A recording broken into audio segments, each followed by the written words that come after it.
A takeover of West Ham United has never been further away, and I'm going to argue that point now in this video because three things have happened in probably the last 3 weeks, which would appear on the outside to be unconnected, but actually when you look at them, they all do factor massively into why I think West Ham find themselves in a little bit of an ownership stalemate and why I don't think things are going to change. And this has happened relatively quickly.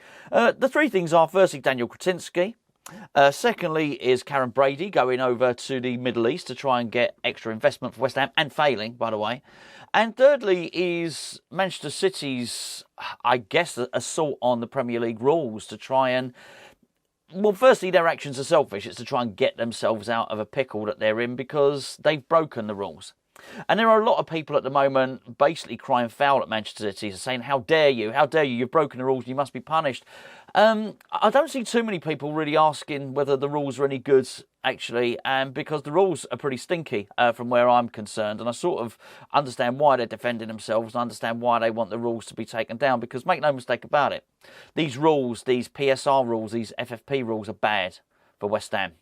And getting behind a punishment for Man City will probably mean that in the long run that West Ham suffer. In fact, I don't really understand any reason why any sort of medium to large size club would want these rules at all.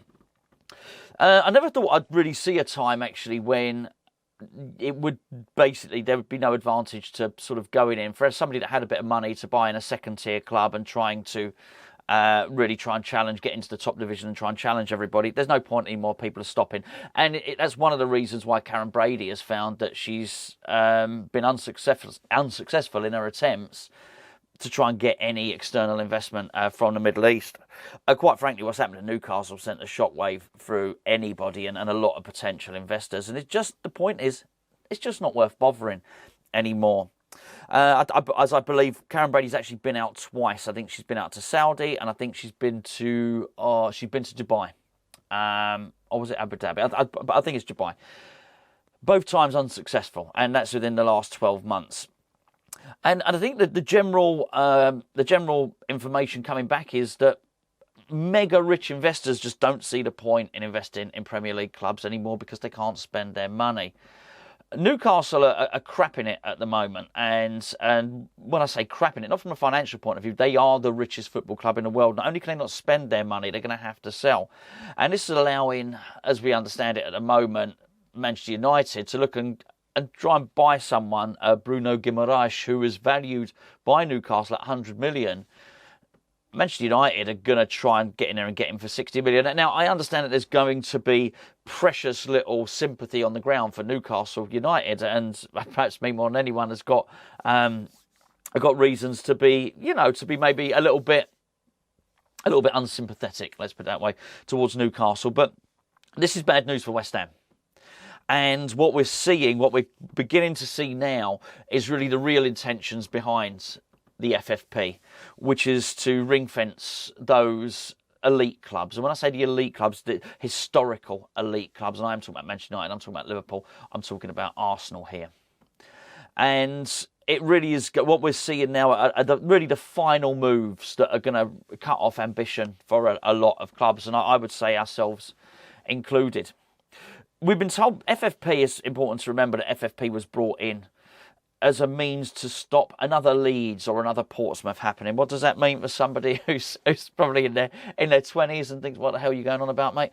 It's basically a rich consortium or rich ownership coming into a club, bleeding them dry, and then forcing them into the brink of administration. Basically, FFP was ushered in stealthily under the guise of, we'll make sure your club never gets destroyed.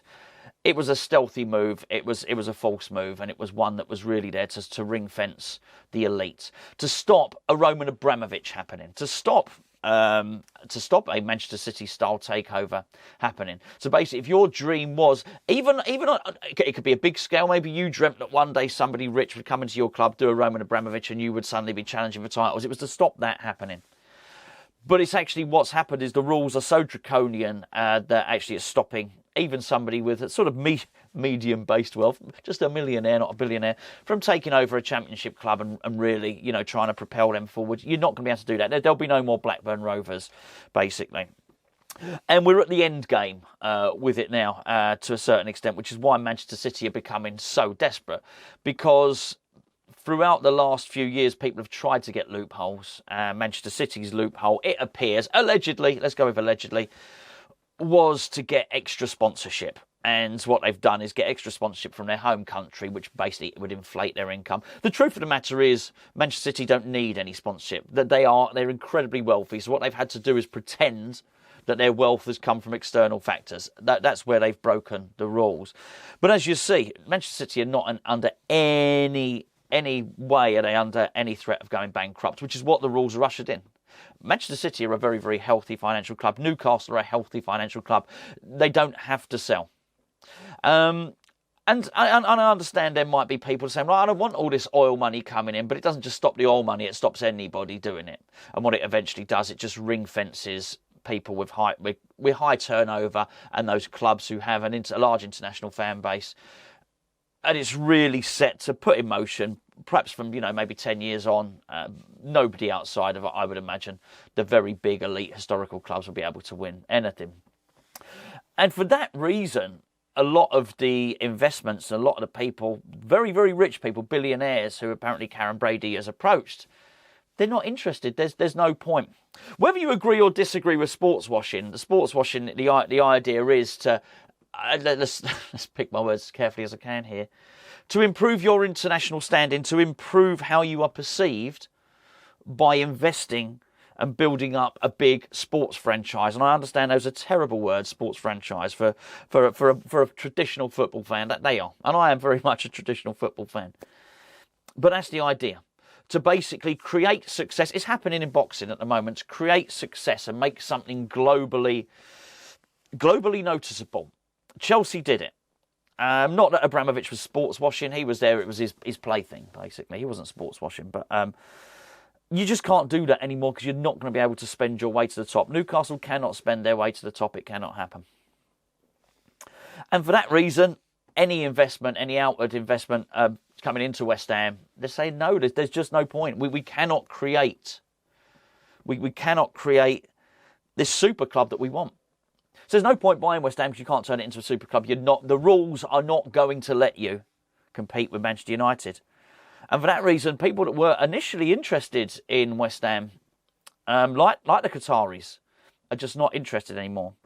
In fact, the only reason to really invest in West Ham is any real estate deal that might be possible.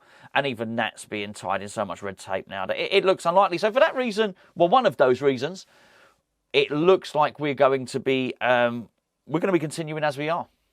And that's why the club are looking to, David Sullivan will retain the majority shareholding. Daniel Kretinsky will increase his shareholding, but he makes no apology that in his stance that he doesn't want to take over West Ham. Increase his shareholding, yes, but ultimately not take over. There's no advantage for him doing so. And that's despite him owning 75% of the holding company that owns Sparta Prague. Now, that's absolutely fine until the point that you're in European competition.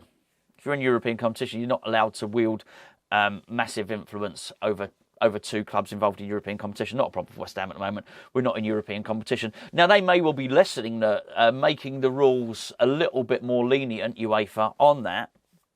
However, Kretinsky does not wish to own West Ham outright. And nobody in their right mind is going to do that. So actually, we're sort of stuck where we are. And there will be people saying, well, actually, if you do things in the right way, then actually you can break the monopoly. And there are a couple of examples that I use there. Number one is Arsenal. Listen, Arsenal spent a fortune. Arsenal are an elite club. Arsenal have a huge turnover. So even if Arsenal spend within their means, at some point, they're going to win the league. Again, that's just going to happen. So will Manchester United. I think they've been made out to be the paupers. And nobody likes, by the way, a monopoly. I don't think that Manchester City winning the league year after year is particularly good for English football. I really don't. And I'm not championing that. I'm just saying if the rules, and the rules I think are crap for West Ham, if Manchester City are seen off, then it's bad for all the rest of us. I really don't, and that could be Aston Villa, it could be West Ham, it could be Everton, it could be any club that's not, that would have ambitions, that maybe has a bit of a history, has won, you know, some European trophies, has won trophies in the past. You're just not going to be able to get there. The other example that's often given out is Brighton and Brentford. Well, I'd say they failed. The system hasn't worked. Has it got them promoted? Yes. They would find it hard now, though, because the rules have been tightened up even more. But the fact of the matter is, actually, Brighton did get into Europe once. Their best players have got cherry-picked off, and it just can't continue. It basically, their system worked to get them promoted, but it's not a sustainable system. You cannot build up like that.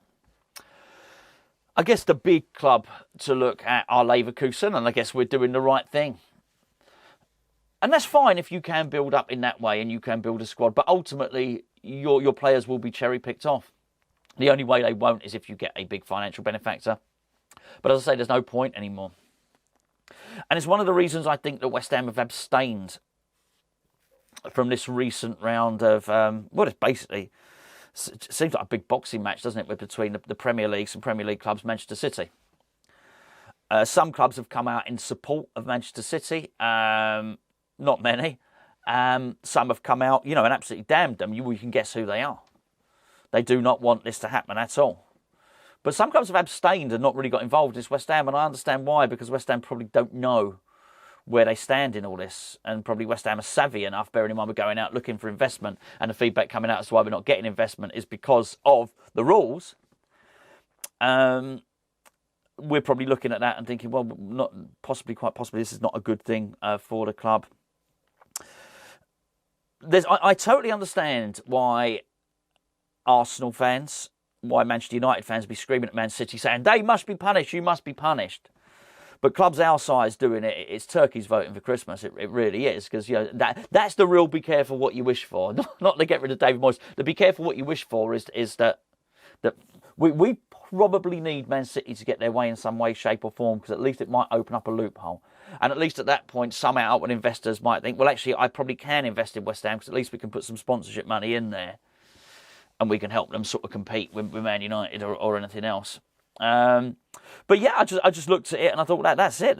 It's no surprise that all the talk of West Ham moving, buying the stadium, all that stuff has dried up. It's stopped. And in many respects, the big clubs have sort of got what they wanted. And it's weird, and I do believe it. Quite possibly this is a way of seeing off them leaving and going on a European Super League. So it's almost like we've got two choices. Basically, the clubs either go off on a European Super League, those super clubs, and then everyone can do what they want. In essence, there are no rules.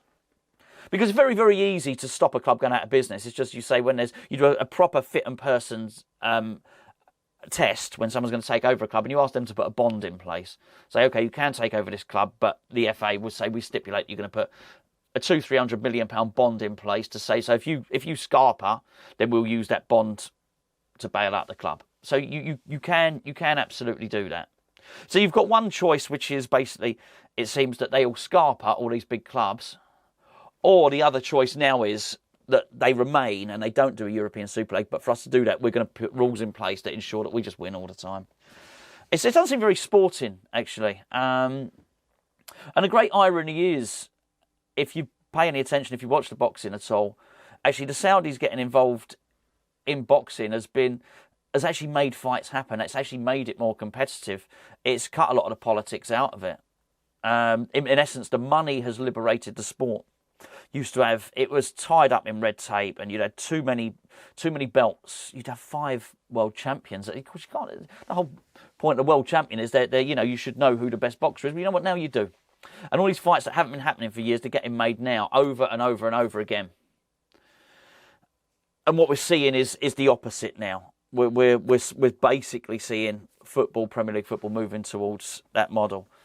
So I mean, it's a weird one, actually. It's a weird one. And it's a weird one to see so many people calling for justice. When realistically, the ultimate justice that people are asking for is handed out, then it's not going to be the death of us as football clubs, but that dream you might have had of one day contesting the Leicester City thing, because again they were bankrolled. That'd be stopped. That could not, even something as recent as that could not happen now. A lot of people look at Leicester City and think, oh, it was just this dream thing and everything came together. They'd been having a bit of a spend up. The Leicester City spend up that happened, which allowed them to bring in those players that eventually won them the league, they would have breached financial fair play.